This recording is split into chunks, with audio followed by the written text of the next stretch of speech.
Wilderness, Tyrannon, and Fremennik are the three least picked regions in the Trailblazer Reloaded League. Or, well, I guess we don't know for sure yet since there's no official data on it. However, based on a couple of polls of a few thousand people prior to the league, it's a safe assumption, I'd say. And I honestly think these regions are super underrated and really fun.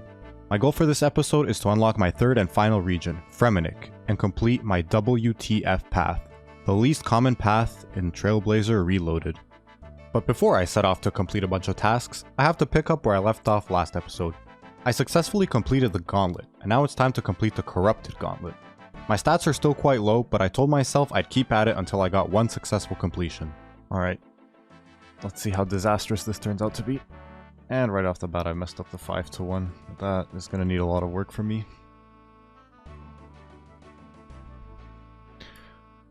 Oh, that was really bad. I just realized he's praying range to start. That's awful. Oh no, I should have left earlier. Oh well.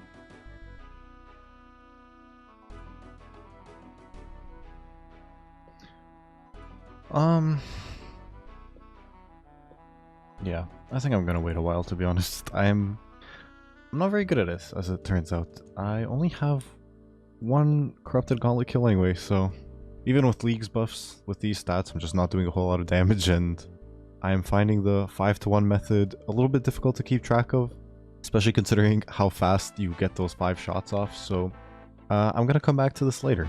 Well, Ammonite crabs are taken on every world and every spot, so I came over here to my super secret sand crab spot to get some AFK range training done. I got up to 85 range, 70 defense, and perhaps most importantly 75 hit points, which will make it a little bit less likely that I get stacked out by tornadoes or something. Well, it's time to head back to the Gauntlet, and I'm going to keep sending it until I get a successful Corrupted Gauntlet completion. These stats are definitely doable, so if I don't get it now, that's entirely on me. It's just a skill issue, and I cannot blame my stats any longer. Okay, I actually had a little bit more editing to do, and I was pickpocketing. And as I was pickpocketing, I spotted this crystal impling, which I am fairly certain is a task to catch. It is, in fact, a task to catch it. Can I get a crystal acorn from this? I can get 53 rune darts. Actually, not terrible. That might be useful when I get a toxic blowpipe. So I finished working on what I was working on, and I came back to the game and I saw, oh my god, I'm almost 25 million XP. How long was I working on that for? Then I realized that that's actually like less than an hour worth of time, so easy as you like. Another 200 points. Alright, now it's time to actually go and send some Gauntlet until I get a kill. Alright, I managed to do a tier 2 prep, so hopefully this should be a little bit easier than before.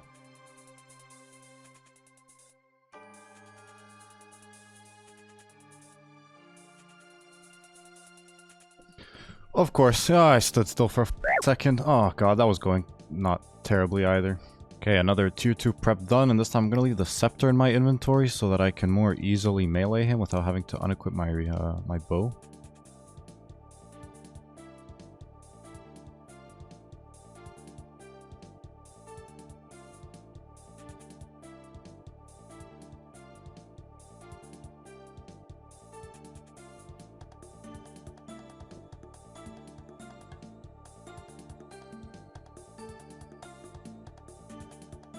I don't know how I survived all of that.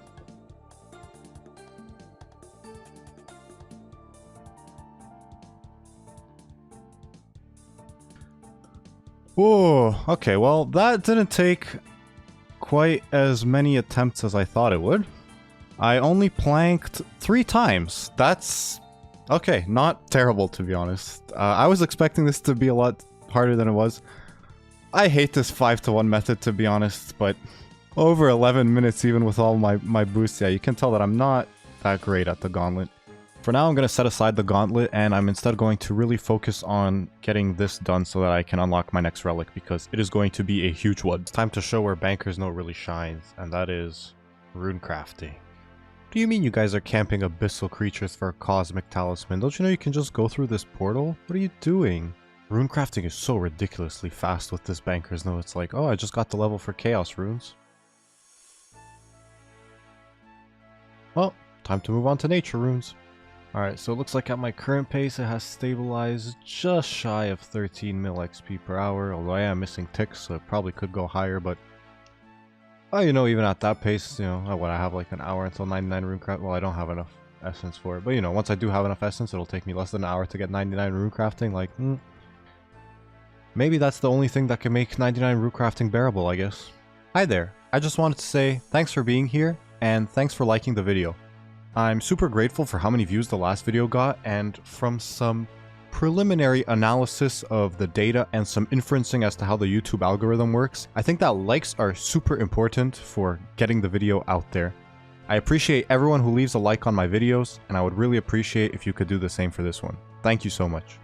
So, a bit of a weird one here. I am currently selling death runes for Talkul, which I'm then going to use to buy emeralds. Now, normally, since most people unlock the desert, they just have access to buying uncut emeralds directly for GP in the gem trader shop. But since I don't have access to the desert, I don't have that. So, I'm going to sell these death runes for Talkul and then buy some emeralds. Now, you will notice that this shop here does not actually buy back cut gems like other shops like the one in the desert. However, I do have a shop in one of my regions, in Tyrannon, which does buy cut gems. So basically, I'm just gonna buy them here, cut them, and then sell them to the shop in Tyrannon for GP. And then I can go to Aubrey in Varrock and use my GP to buy more death runes. So that's kind of what the cycle is gonna be here. And although I don't think I'll have to repeat it too many times. In fact, maybe just this one will be enough. So after selling 5,000 death runes in return, I got 4,261 emeralds. I'm gonna go cut them all, and then I'm going to go and sell them and see how much money I end up with. I was chiseling my gems in Prifdinus specifically because I wanted to see if any crystal implings would come by. 82 baby dragon bones. Okay, that's really good. I like that. Well, I had to cook dinner and eat dinner and do some other stuff, so I decided to splash some magic. I have to get my magic up to do some tasks in the wilderness that have to do with the mage arena. Finished chiseling all the emeralds that I bought, so now it's time to sell them and see how much money I can get back. And it looks like all of my emeralds sold for just over 1.6 mil. If I head over to the rune shop, I think I'll have enough money to buy back my 5,000 death runes and have plenty of cash to spare. I want to get myself one more crafting level because at 87 I can do an easy 200 point task. It's cool to see now when you get to that point where your skills are high enough to the point where just doing some simple skilling tasks is an elite task worth 200 points. And now it's time to have a discussion of the tier 6 relics. Equilibrium. I actually picked this during the last Trailblazer League. It's fun because it lets you come up with a bunch of weird new ways to train your skills that normally aren't very good, but I want to pick something different.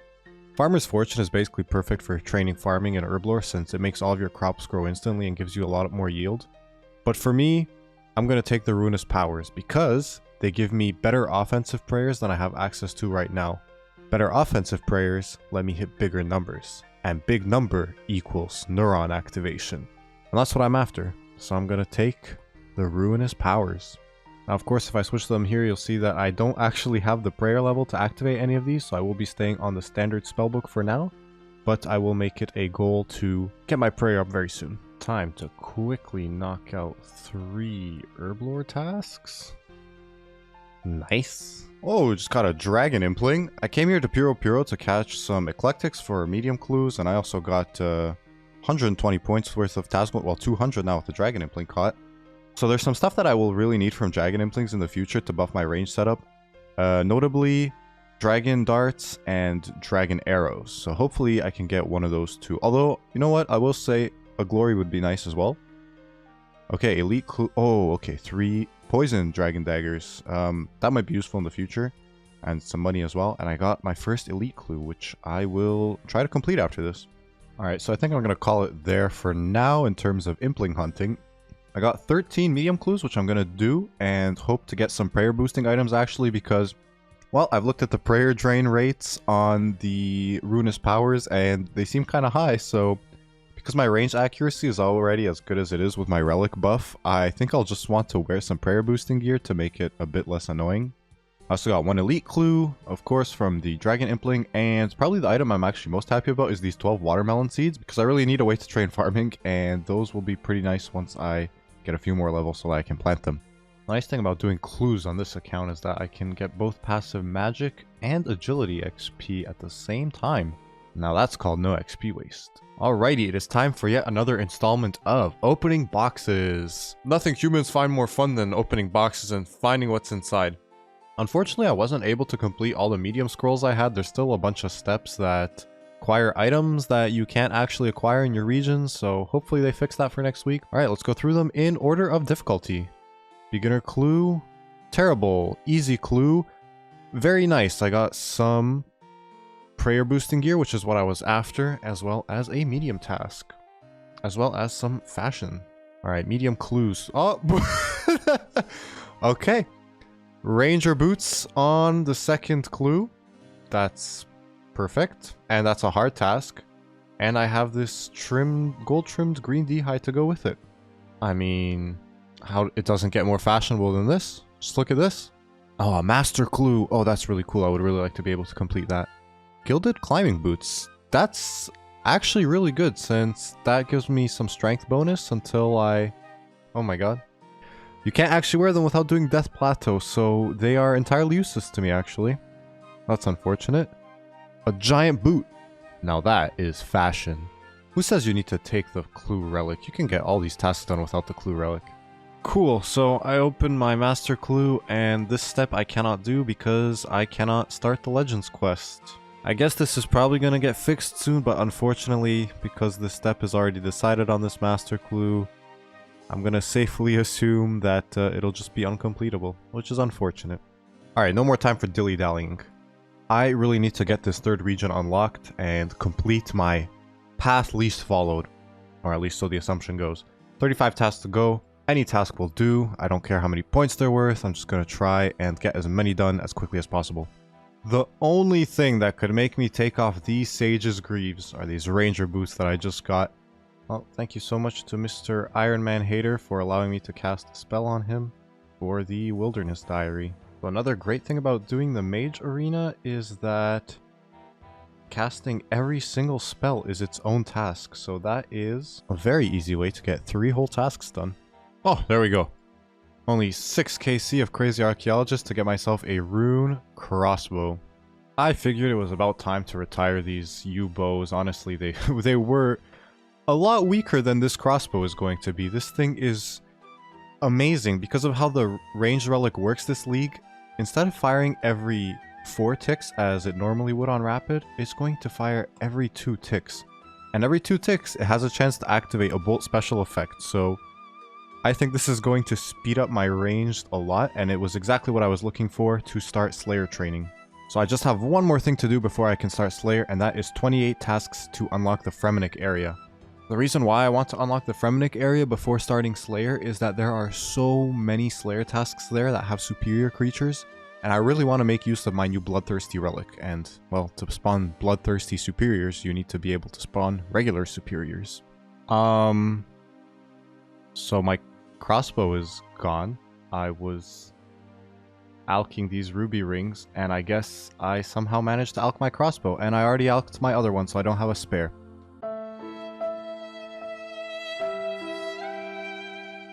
So I did Mage Arena 1 and 2 hoping to use these spells, only to realize that, for example, the Guthic Staff can't actually auto-cast Claws of Guthics. So now if I want to do boosted damage, I have to do this terrible method. Hopefully, I get these rune crossbows again fast and don't have to do it for too long. Well, I managed to get an Odium Shard before I managed to get a second rune crossbow at 48 KC.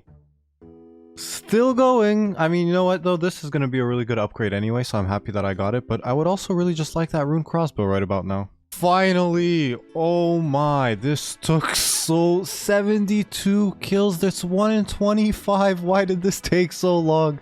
And I didn't even get a malediction shard anyway, so I'm gonna have to come back here later anyway if I want that task. Honestly, really the worst part of it just is that this freaking spell can't be auto-casted, but it's just so much better than anything else I have access to right now. I honestly think that I'm not even gonna use the magic style until I get Thameron's Scepter at some point in the future, because that will be by far my best weapon. Okay, now it's finally time to go and take this rune crossbow for a spin and get all those tasks I wanted to get done. After all of this time spent getting it, I just want to see this rune crossbow shred. Okay. I can confirm that it does in fact shred. It goes pretty fast. So 1, unexpected benefit of the Bloodthirsty Relic is, as you can see on every world here at the Shiloh Village gem rocks, they're all mined out. There's usually multiple people. I mean, I guess I could get the underground section if I completed the hard diary, but that might take a while. I just want to get the task to cut a red topaz. So one of the advantages of this relic is that Expeditious and Slaughter Bracelets no longer consume charges. So basically, I just need to make one of each, and I never have to come back here again. So for killing this black dragon here now, I just got 4 tasks completed worth a sum of 200 points. So that is pretty cool. Oh, and looks like I'm gonna get another collection log slot as well. And that's a 50 collection log slot tasks for another 80 points. That is a huge amount just rolling in so quickly. Only 11 more to go. Alright, it is time to complete the last task required. There we go. 300 tasks have been completed, and now I can unlock my final area. I've unlocked Wilderness, I've unlocked Terenin, and now it's time to unlock Fremennik. There we go. My path has been locked in. I have unlocked the 3 least popular regions in the Trailblazer League. Next episode, I'm going to be showing all the treasure seeker pickers what they're missing out on by not picking the Bloodthirsty Relic. If you want to see it, you should.